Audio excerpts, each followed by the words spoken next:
Oh, Shezo is getting his legendary. Okay, yeah, I'm calling him Shezo now. Why not? I call the female Shezzy. Why not Shezo? It's funny because like, they're the only avatars that actually do this. Like, I called them something different, depending on gender, because I felt like it. Anyway, let's start this thing.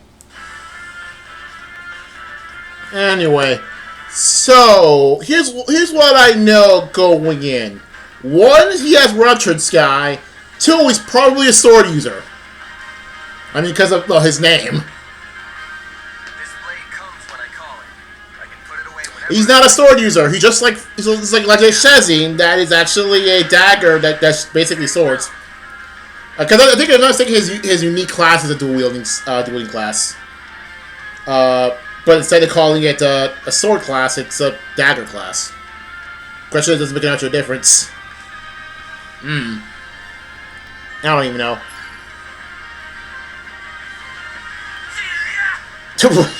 What? Made your peace yet? Go ahead and try.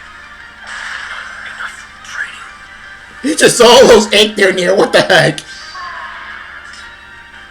Off I go. That's freaking wacky. It's like, I get it. You want to promote the new broken unit to beat up the old broken units. But, like, 8 is actually quite strong. Like, pretty dang strong. I don't know, like, how the heck. Bad for you.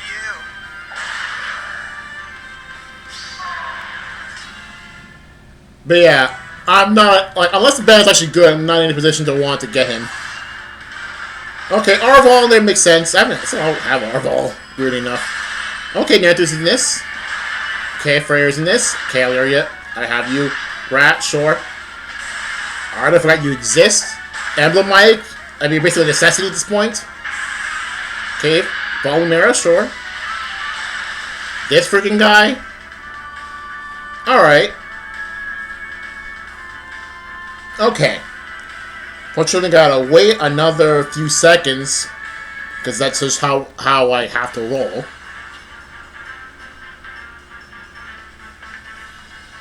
Anyway, alright, let's get this over with. Okay, so Shezo, honestly, I think just his promoted class. I don't play 3 Hopes, I wouldn't know. But I do know that his prep class is dual wielding sword, just like, but that's all I know. So, honestly, the art is just kind of meh, not gonna lie. I think Shezzy has better art than this, but, like, I don't know. It just feels like the armor, the clothing doesn't match up with the face. I feel like the everything from the shoulders down, like the neck down, can be like for someone else, and then from neck up it'd be for a couple of something different. It just feels kind of off. I don't know.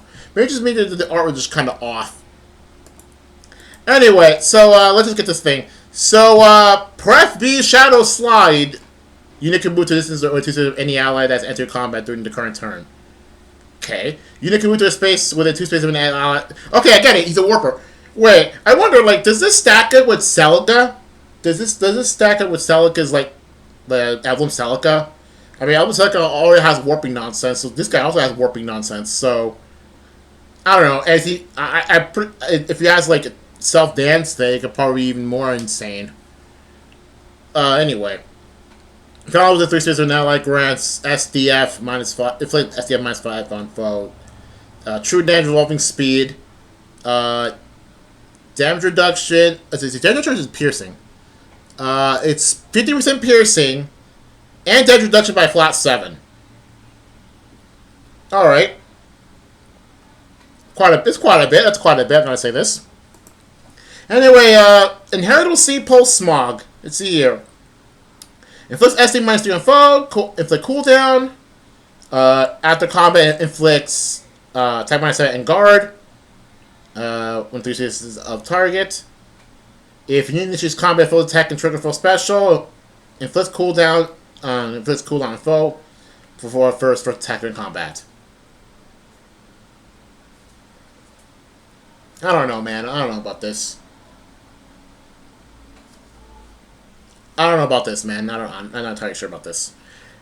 Anyway, AD finish. Not surprised. So, Ruptured Sky. Now, I've before doing this, I've noticed that I've read that hey, it's kind of interesting that this guy is the first character in the game to come with Ruptured Sky that isn't Byleth. I mean, granted, it's still in the three houses, the eternal three houses grouping, but yeah, he's the first non-Byleth to have Ruptured Sky. Is it good? I think it still is, but is it going to be useful? I think it still is. Maybe there are better ones like Battle Astra, but this is still pretty decent. Anyway, dual sword. Okay, that's what you got. So, because it's dual wielder, you attack twice. Not surprised. I mean, you have two swords. Why not? So let's see. Inflicts penalty on 80. All mine. Wait. Inflicts penalty on all. Wait a minute. Oh, for a second there, I thought the font on this is different from the one on the A skill, but it just said it's just spacing issue, a spacing difference. Anyway, inflicts penalty on all for foes within 3 rows of call center on unit. You go 4 plus the number of combat instances on current turn. So, do you not have a self-dance skill? Or is it combat instances meaning that how many people have already acted before you, including your allies? Let's see here, maximum 12. Oh, so it means that if you've already acted, if any of your guys have acted on combat 3 times, then you get this maximum boost of all minus 12 on foe within 3 rows and columns. Right? But wait, when does it start? Oh, during combat. Okay. Yeah. And I guess because it also counts in its enemy phase too. All right.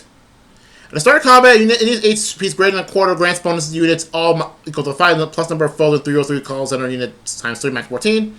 Okay. Damage reduction by foes first attack by 30%. And neutralizes effective grant cooldown. Decent. I'm gonna say it's pretty decent.